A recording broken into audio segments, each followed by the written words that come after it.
I think the main motivation for me is trying to find out what I'm capable of doing at some level, and I think that's a very human condition.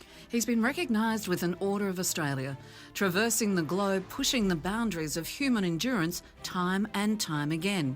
South Australia's Tim Jarvis is a fascinating example of a man who's driven by the need to constantly challenge himself. Your career reads like an extraordinary novel. What have you ticked off so far? Well, I mean, a lot of polar stuff, so 3 times north, 4 times south.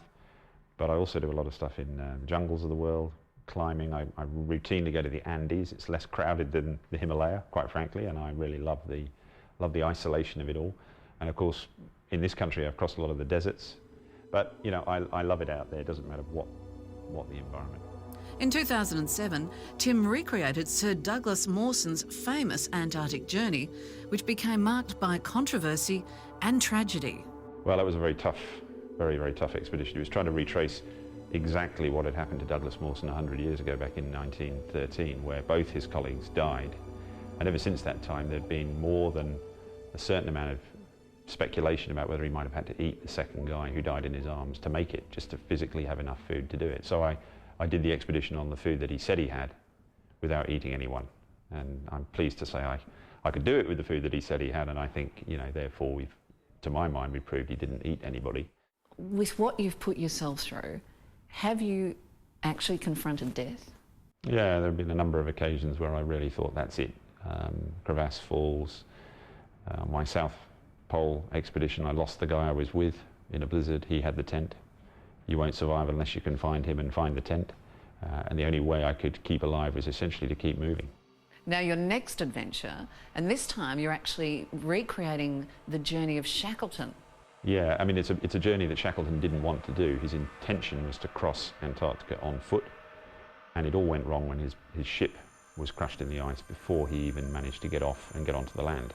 And the rest of the journey was about him and his 27 men going north rather than south in their 3 rowing boats.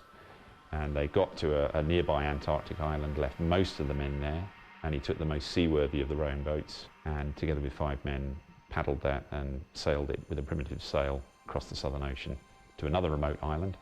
They got to the wrong side, they had to climb the mountains, reach a whaling station and raise the alarm, and they saved everyone.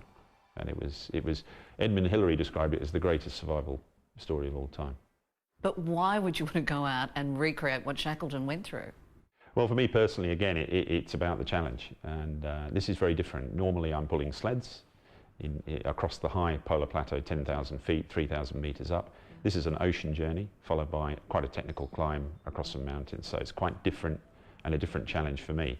But more importantly, I think it's all about highlighting Shackleton's leadership lessons and the importance of what's happening from the environmental point of view down south. We sit here in Adelaide debating it, but global warming, you've actually seen the impact. Oh, for sure. I mean, the Antarctic Peninsula is in wide-scale melt. It's 5 degrees warmer now than it was in 1950, no question about that. And in the Arctic, you know, if you want to go to the North Pole, you have to walk on the surface of the sea, which needs to be frozen for you to do the trip. And it's just not anymore. You leave in just a few weeks. How important was putting that crew together to go with you? It wasn't just a case of selecting the best CVs. And there were Volvo around the world sailors, there were top mountaineers, top cameramen who'd been to Everest, all that sort of stuff. It was a case of finding the right people who have a sense of humour, who can get on, who don't have big egos, that were all prepared to work together.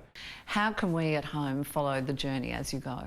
We will be only using traditional means to navigate and get our way there, like Shackleton, but on board the ship, on board the boat, there is something that allows people to track us. So there's a tracking device, and you can look at shackletonepic.com and you can follow the expedition. The key is doing it as he did it, in a replica rowing boat with no keel that could be capsized quite easily, and wearing the traditional clothes, eating the same food, to get really close to what he experienced, to do justice to his original story. Otherwise you're kind of cheating.